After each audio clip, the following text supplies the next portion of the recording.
Hi, and welcome to Toni Time. Well, we're here today with a very well-known gentleman, a gentleman that everybody loves, and he is just amazing. Jim Beaudry is here today. Jim, welcome to Toni Time. I'm very glad to be here. Very happy to be with you and to talk with you. Thank you, Jim. I mean, everybody just respects you so much, and they love when you show up at a lot of the events and everything.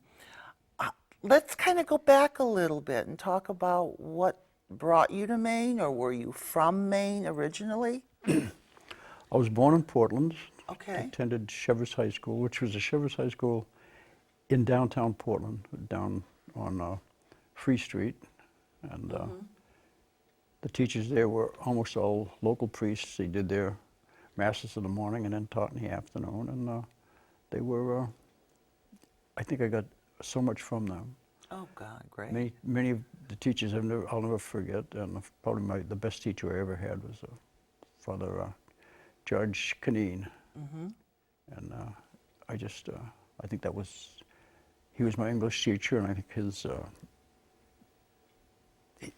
he just brought me into enjoying poetry and so much that we know there's so much in that type of reading, etc. So you were here in Maine already. I mean, Yes. Yeah, definitely.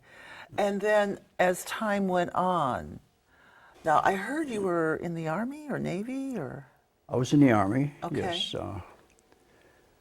I had been working in the shipyard. South Portland had two shipyards at that time.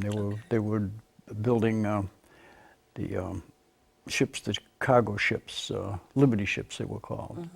And we had the record of we had a battle going with another Todd Bath outfit down on the coast, and we would put out a ship a month. Wow.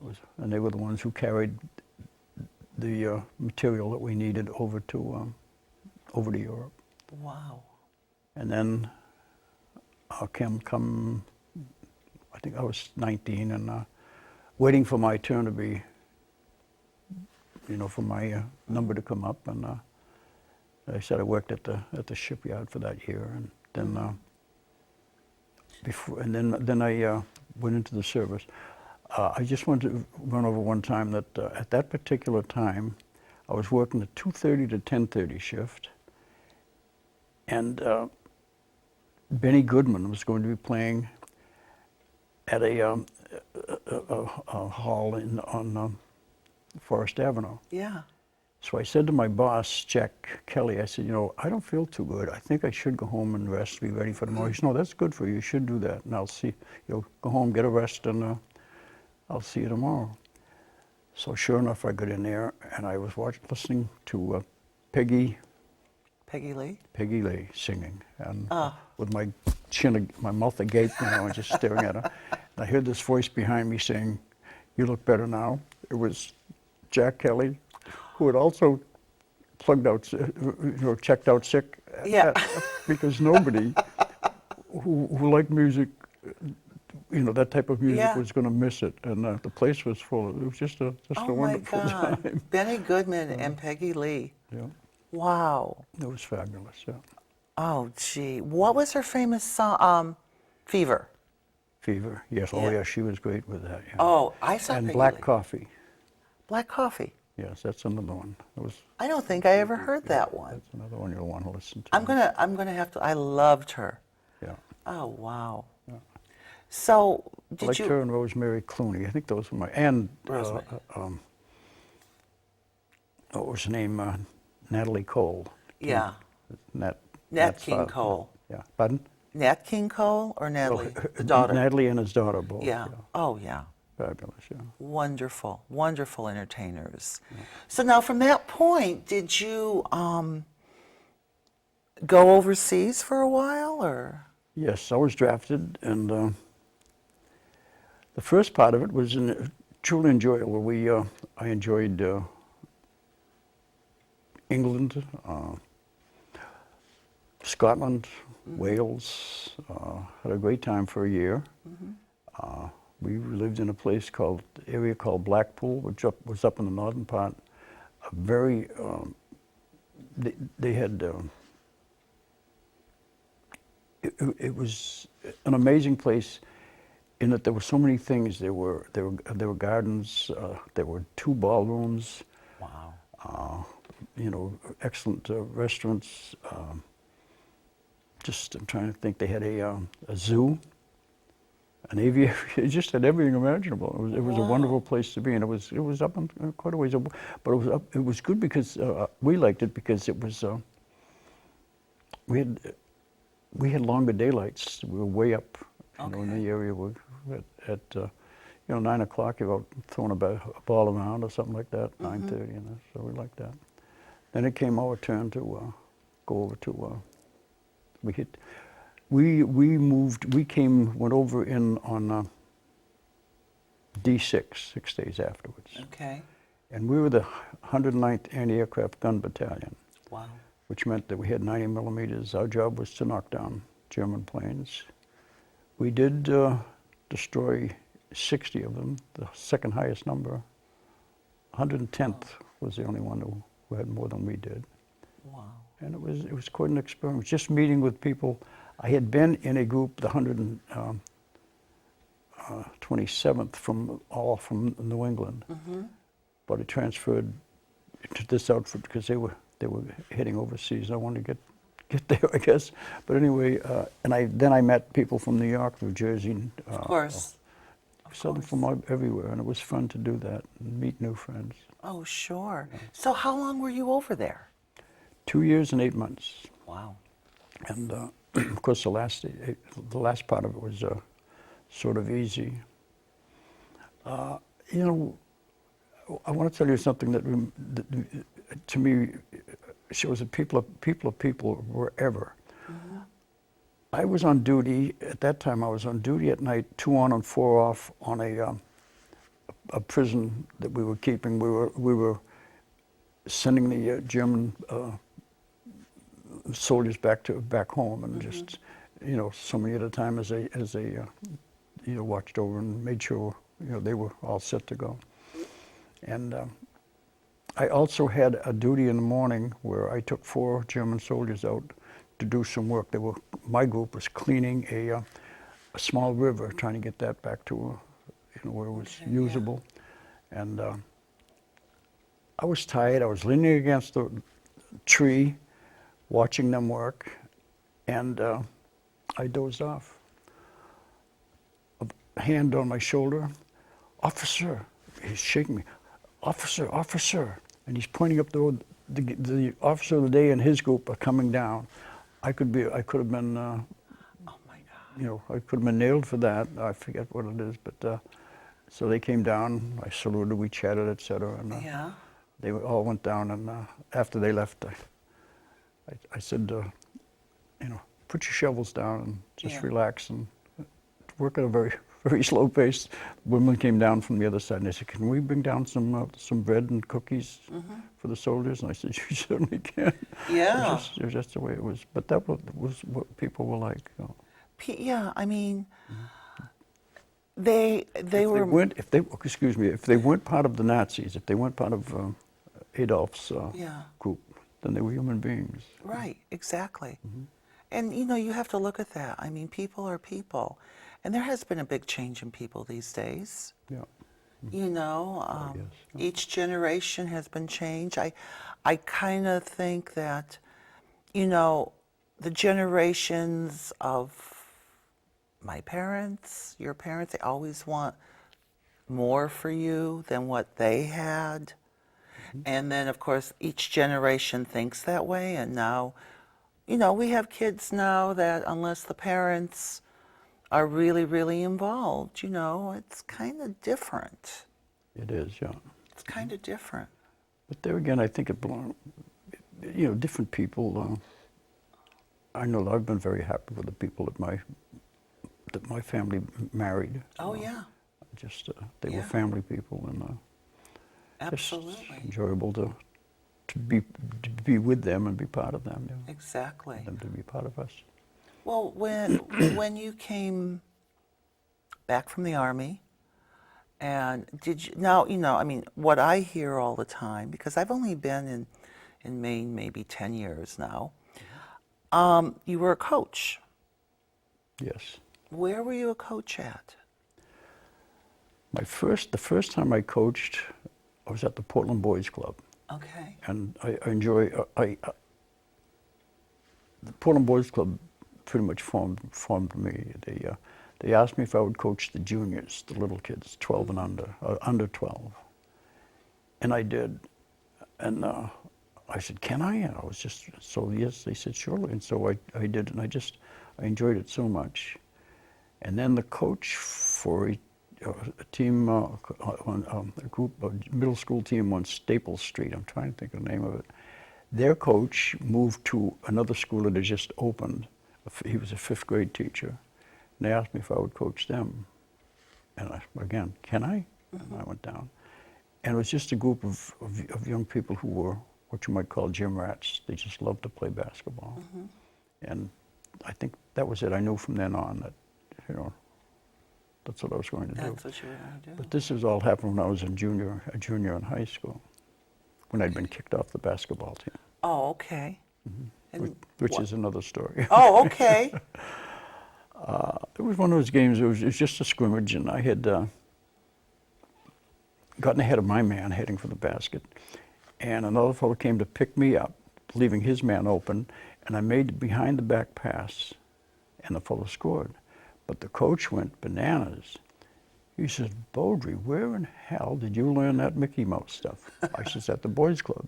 He says, "Get out of here, go to the boys' club if that's what you want to do." So I assumed that was it, so I left and I went to the boys' club. Oh, my.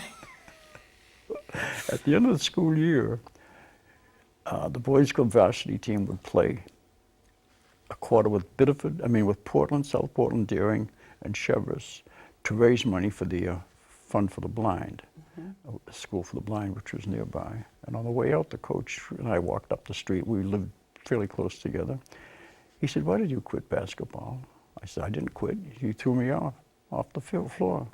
He said, "I didn't mean that. I told so-and-so to tell you to come back." And I said, "He was going to tell me to come back because he wanted the position that I wanted." Yeah, exactly. And so, and I felt like saying, "I was in class with you every day. Why didn't you tell me that Yeah, I'd like to have you come back?" right. But I think in those days, coaches were, they didn't listen too much. Yeah. Today, more coaches do, but some don't. Right. Yeah. Now, tell me, Alan Cassavant, our mayor, how did the two of you meet? I mean, Well, when I retired, I taught. I substituted at Biddeford Thornton Academy and at Old Orchard Beach. okay. And I taught at the middle school. I filled in for somebody who was ill for a while, and so I knew him from there, and he was always such an enjoyable person to be with, and there were a lot of teachers at that time who were not a clique, but they got together and enjoyed each other. Well, I know Alan has so much respect for you, and he thinks a lot of you. And I was just kind of curious on how that all came about, because he has shown up to like your birthday party a few years back, Yes, and all of that. So he makes a point of all that. yes. Yeah. I started, I was like most teacher coaches at that time. As we came out, there were so many jobs, so many people coming from the services that wanted to be teachers and coaches. So jobs were a little bit difficult to get. And it was, I said my first job was at a place called Danforth, Maine, which is in Washington County, right next to Holton, Maine. Okay. And I was looking for a job, and they were scarce to come. So I got a call from the principal there, from the superintendent down there, and he said, he asked me a lot of questions, and then he said, "I've asked you a lot of questions. Do you have any?" And I said, "I just have one." He said, oh, I know what it is. I said, you do? He says, you want to know where the hell Danforth is? He says, it's 35 miles from Holton, 45 miles from Lincoln, 55 miles from Calais, with nothing in between but the greatest hunting and fishing you'll ever see. And it was. There was the lake, the pond. There's a huge lake there that was half in Canada and half in Maine. And it was just wonderful. I spent 2 years there and Wow.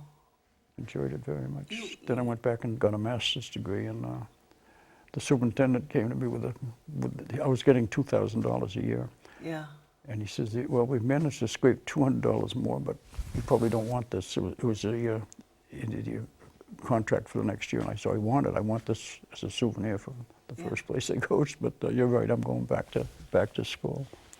And then after that, I continued to coach up at Holton at the Ricker College. Wow. The great thing about that was that at the end of the school year, I could put everything in the back of the car and head for Mount Katahdin and just spend 4 or 5 days just climbing a mountain, just enjoying life. You have given yourself a lot of adventures. It was fun. It was Yeah. good, yeah. And I was there one day. I walked across a small stream to pick up some small chips of wood to get a fire started. And a friend behind me said, if Fred, who was on the other side, stayed at the cabin. Not a cabin, it's a lean-to is what it was. And look what's behind you. Look behind, there was a deer, a doe, standing there. And she started to walk towards me with a limp. And I said, oh, she has a bad paw. I've got to see what's the matter. So I was going to bend down and pick up her foot. She picked up her foot. And I said, I don't see anything wrong with it. I'm going to get her over to the ranger. So I had some marshmallows, so I gave her a marshmallow, and she followed me. And then she'd stop until I gave her another one. And so I got almost to the ranger, and I heard somebody laughing, and I turned around. It was the ranger. He said, so she got you too? He said, this one broke her leg last year, and I put it in a splint and kept it in the backyard. And now when somebody new comes in, she plays them for all she can get. Oh my God. The following year, I married my wife Joan, and we went up there to just to spend some time up there. And I've got a picture of her feeding a chocolate bar to that same deer. Oh my goodness. But Katahdin was it was a great way to finish a year. And Yeah. we used to go in there and do a lot of fishing. There were moose everywhere, and at that time of the year they were harmless. All they wanted to do was munch, walk around and munch. Wow. Well, talking about, going into like family, you have how many children? Had 4. Okay. You have 4, and now you have the grandchildren. I have the grandchildren, yes. You have how many grandchildren? I have 6. Wow. Wow. Jim has my 2 daughters, Nicole and Caitlin. Yeah. And Becky and Clint have Christopher, Marianne, and Jackson. Yeah.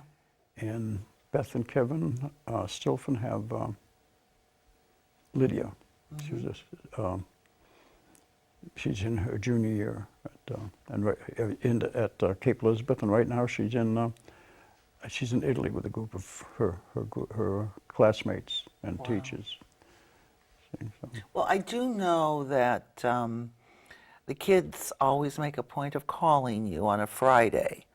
Penny was telling me that. One of the grandchildren calls you and Penny on Fridays.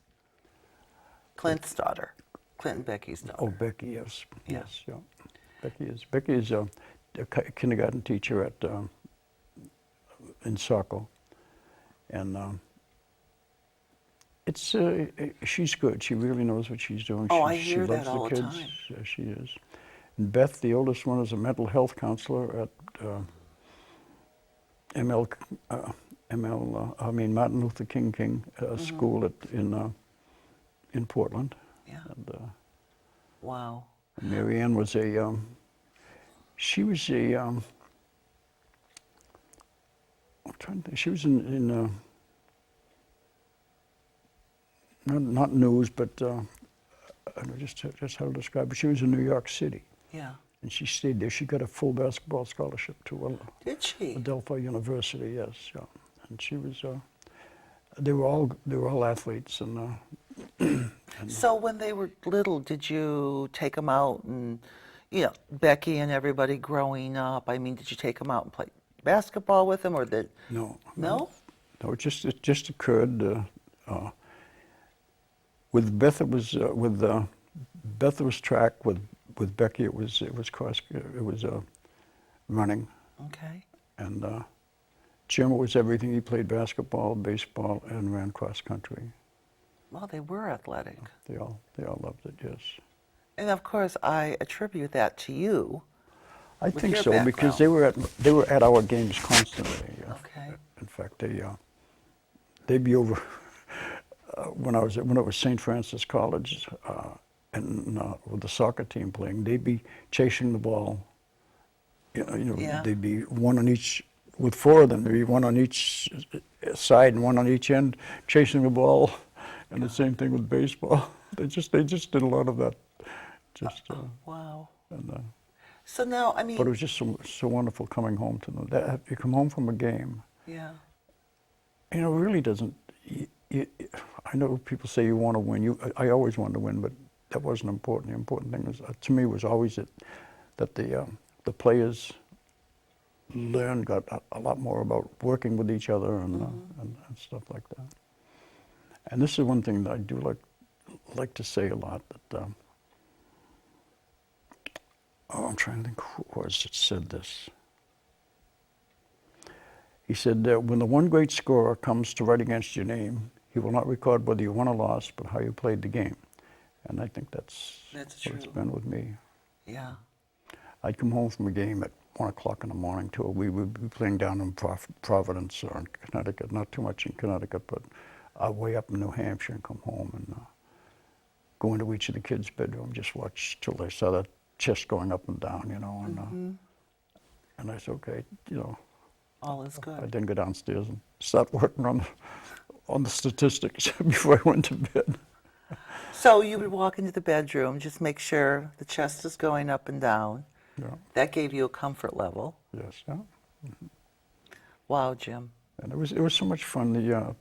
At St. Francis. Well, I loved Norway. I liked each of the places I taught, but Norway was it's a wonderful town. And Wow. the principal there was he and his wife were they were wonderful people. In fact, the school is named after them now, and we just. Win or lose, he was there at the end of the game to Yeah. come over and chat and just talk a little bit, and it was just. It was Wow. fun. But anyway, I was very fortunate to end up in the role of teaching. Wow. What is the memory that, well, I'm sure you have a lot of good memories, but which one stands out in your mind? Which memory? Adventure, what really stands out in your mind? Well, this is a little bit more humorous, but it's just I Okay. think of this a lot. It was still winter, but where the Marie Joseph is down at Yeah. the pool, the pool there, Yeah. that had frozen over, of course, and we'd been out to a basketball game, came back pretty late, 1 o'clock in the morning, but I got a call from the nun saying, there's a brown dog that's broken through the ice and can't get out, and you're the only one that has a brown dog down here. So Jim and he was just a little fellow at the time, and we went down together, and we got a ladder out from underneath the thing and slid out on it. I got a hold of the dog's neck piece Collar, and yeah. got him halfway up in the ice on the ice, and the ice broke and I fell in. Oh. But that wasn't too big because I didn't realize it. But the water wasn't all that deep. It was just about it was about neck high, I Yeah. think. But anyway, so Jim came out. He got I don't know what we had. He came out. We we got him over. We pushed him along and got him into the car. As soon as I got home, I called the vet over in Saco, a wonderful man, and I wish I could think of his name. And he said, "Don't rub him down, just pat him. Put him right beside the radiator, and it's going to take him," because he was frozen. You know, he wasn't making much move at all, and so Yeah. then he said, "Does he? Oh, do you have any whiskey?" And I said, "Yes." Why? He's given him a spoon, just a spoon. He said that will warm him up in the interiors. That's a good idea. And he will come along slowly. And so I said to myself, "Oh, he's not going to drink this." But I gave it to him. As soon as that first drop went there, he went, his eyes are closed, his mouth is open. And so from then on, I never had to drink alone. No, he was just quite a pup. That's a good. What was his name? Bomar. Omar. B-E-A-U for Beaudry and M-A-R for Jones Martin. She was a Martin, so it was Bomar. Okay. He was not a thoroughbred. His mother was a thoroughbred, and his father came from a very nice neighborhood. Okay. But the next one, my sister bought us when he died. When that one died, my sister bought a regular one. So then we called him Baron Bomar. Okay. So Oh wow. they were wild. The second one was wild. The kids down at the pool would chase him with bicycles. They'd go at him and go by. And so he got, he hated bicycles. Yeah. So it got to the point where if people went by with a bicycle, he was likely to go after them. So we had to took a lot of time training him for that. But Oh my. Yeah. But I've enjoyed wherever I've lived. In Biddeford, I think the minute I came here, I knew I was going to enjoy it. Maine is a very special place. I mean, it's a place where at times things are very simple. Mm-hmm. People are very outgoing and nice. And I just know over the time that I had met you 10 years ago at the Biddeford Pool events and whatever, I mean, you're like the mayor. You what? You're like the mayor of Biddeford Pool. You are. But Is Jim coming? Is Jim coming? Okay. Well, thank you very much. That's enjoyed the people there. It's just I don't know. I think I told you that when I first came back from the service, I said, "No, I don't think I'll be here very long." I never left. And I go to other countries, but I wouldn't. But what really kept you here, Jim? I just the feel, the people. Yeah. I knew in those days too, and this was true in everything, probably the bigger cities. You could walk the length of Portland at any time of the night, and you didn't have to worry. Yeah. But it's so different now. Yeah, things. It's different because of television and the things that sometimes occur, and everything has to be blown up. It does. It does. I mean, it's very sad now, things that happen and people with guns and everything. I mean, what's your take on the way the world is now? I think there's a lot of anger, Okay. a lot of hatred of other people, people who don't believe as you believe. Mm-hmm. I think before we knew that some people belonged to this, that, and they were, none of them were. I don't know just how to. It's just that we see people coming in from, not coming in from other areas, because people who come in we need. This idea that we should keep out certain people. We need these people to come in and work and join us. And That's true. That's true. Which I was fortunate in that growing up. I lived right across the street from the Hebrew school, and so so many of my friends were Jewish. I grew up in an area where the people had just come over from Italy and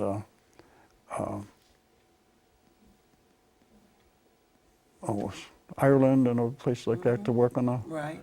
find jobs, and it was just it was a good place. Down at the where Amato's store is, that was that was the neighborhood that fairly close to where I lived. Okay. Yeah. Which president did you think was the best that we had? Well, it goes way back to That's okay. the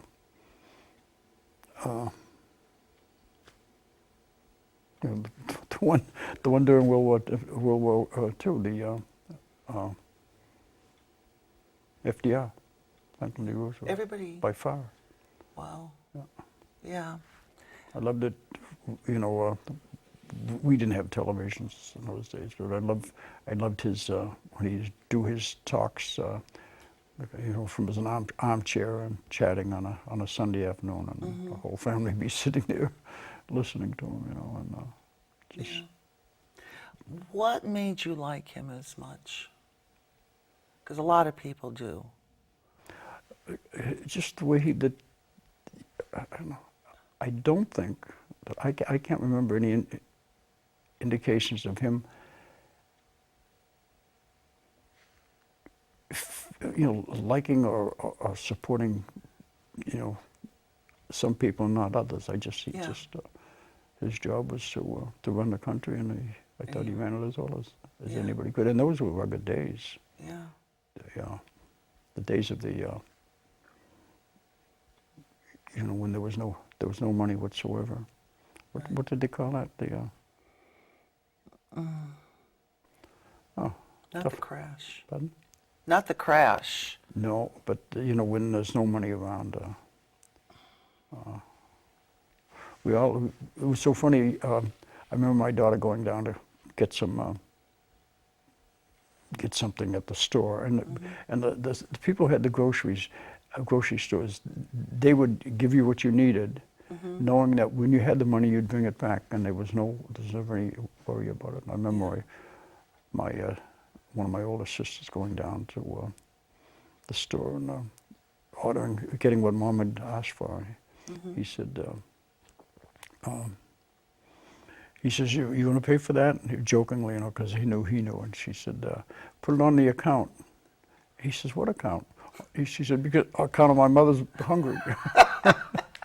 And he shook his head. He says, get out of here. Oh, my. That's what life was like. During the Depression, that was what Depression, I think. Depression, right. And it was good. Nobody had money, so nobody needed money. Yeah. We're all in the same boat. Yeah. And see, from that point up until now, things definitely have changed, of course. Yeah. But I think there was more appreciation during that time, and you were together, like you said. You're all in the same boat, so to speak. Yeah. And I really do feel that I don't think God put us on this earth, for us to become billionaires. He put us on the earth to help each other out. That was what I thought. That was basically what it should be. But Well, I agree with you on that. So, how old are you, Jim? I am about 7 weeks short of being 93. Never thought I'd reach this. Yeah. Wow. You look great. I feel good. I'm tired. I don't walk very fast or very long anymore. But That's okay. I do enjoy the people here. I love the state. Yeah. I love other places too, but Yeah, but there's now a good friend of yours, Joe Valencia and Debbie Lamb. Now, you said he ran track for you, or? he was on the cross-country team, yes, and good one. And then later on, he's run marathons. He's still running. He runs regularly. He is, yeah. And he graduated. He was from New York. He graduated in '68, went down to D.C., got a PhD in economics, and he would come back every summer. He'd come back. He'd visit. He'd stay with people who had taught at who were active at St. Francis, and then when we met Debbie, she'd come with him, and they'd come down all of the time, and they'd always come over to say hi. And they knew then that when they retired, they were coming back to Maine. And so as a result, Joe is back here, and that they're both, he's so active in so many ways with the alumni and with teaching here in different areas downtown with adults. And Debbie is with the Seeds of Hope, and puts so much time in that. She's both of them are great people. They are. I'm just they're like I don't know, I'm like a son, I think. Yeah. At my age. Yeah, I mean, when I first. They're my favorite. Anyway, I just when I see Joe drive in, I'm pretty happy, and they pick me up. Yeah. Joe and Debbie are just great people. When I first met them, I liked them automatically. I mean, they have good hearts. Definitely. Definitely good hearts. Joe, I see sometimes you come with them to events and stuff, and but we're almost running out of time here. But I am so happy you came on my show, Jim. I'm very happy to have had the opportunity and to talk with you and to just give my feelings as to. Your feelings are very important to hear. It's still a wonderful world. It has its bad parts, but it has its good parts. Yeah. I think we have many more good people than we do the other type. Yeah.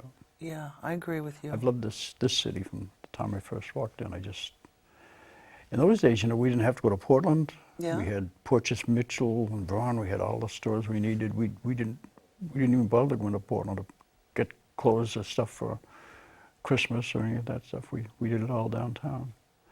But in so many cities, it moved out of town, and well, I think even Portland's the same way. Yeah, I think what really hurt that a lot is when they started to put up strip malls and then the big malls, and all the little mom and pop shops and all the little stores couldn't compete with that. Right. And that's about when that whole change was coming in. And now, here in Biddeford, we have some mom and pop shops. Yes. Yeah. And different shops are opening up along Main Street. And, those are the kind of shops that people really like to walk around in. It's more personal. I think so. You go to a mall and you've got so many commercial stores and people are just running and eating, and I don't know, I think it loses a lot of the feeling. Right. I would like to say also that, I'm very happy with Alan staying on and being re-elected time and time again. He just stabilizing. Alan's a good guy. He is. He's here for the good of the city. He is, and he has heart. Pardon? He has heart. I mean, his definitely. heart goes out to everything. He puts it all into whatever he does. And I just know, when I told him you were going to be on my show, he wants a copy of this show. So after the show, I'm going to run a CD up to him, so he can see it. Good. But, so is there anything you'd like to tell the audience before we end our show today, or? Well, I've enjoyed very much being here and talking with you. I don't think I've ever been a very quiet person. I like talking with people and meeting with people and just letting people know how I feel about this city and this state. Yeah, it's very important. It's important to hear what you have to say about it and how you saw it years ago and all the things that you've done here. Well, and grew up here, and you're still here. You had no urge to go anywhere else. that's true. Yeah. you know, you have your family here, pretty much. I mean, you know, even though some of the grandchildren are in different areas, jobs and that, I think their heart is here. I really do. And it's not very hard to live down at Bedford Pool and have about 2.5 miles of beach and wonderful. I remember one year I went in swimming 103 days. I started in late April and ended up in 1st of October. Do you go in every day and swim? Not every day, but almost every day. Okay. It was just, Yeah. I love the ocean. I just Oh, love I it. love the ocean too. In those days, it was fun to lie down with a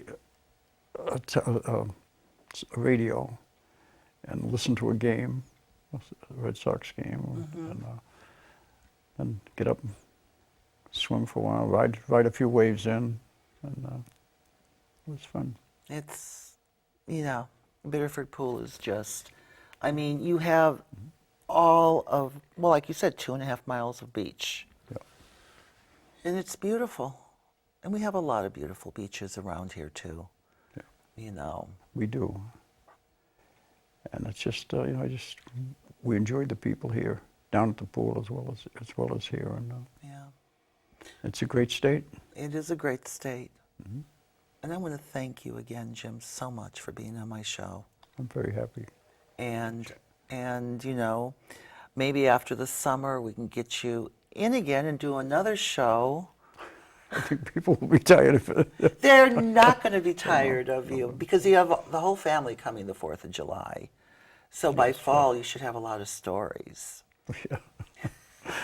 Some of which I'd rather not tell. Oh, okay. No, just kidding. No. So Jim, I want to thank you again for being on the show. Thank you for. And I want to thank my audience today. You have met an amazing man here with a lot to say, a great sense of humor. He's just, I respect him so much. So thank you again, Jim. You're welcome. And I'll see you all on the next show. Bye-bye.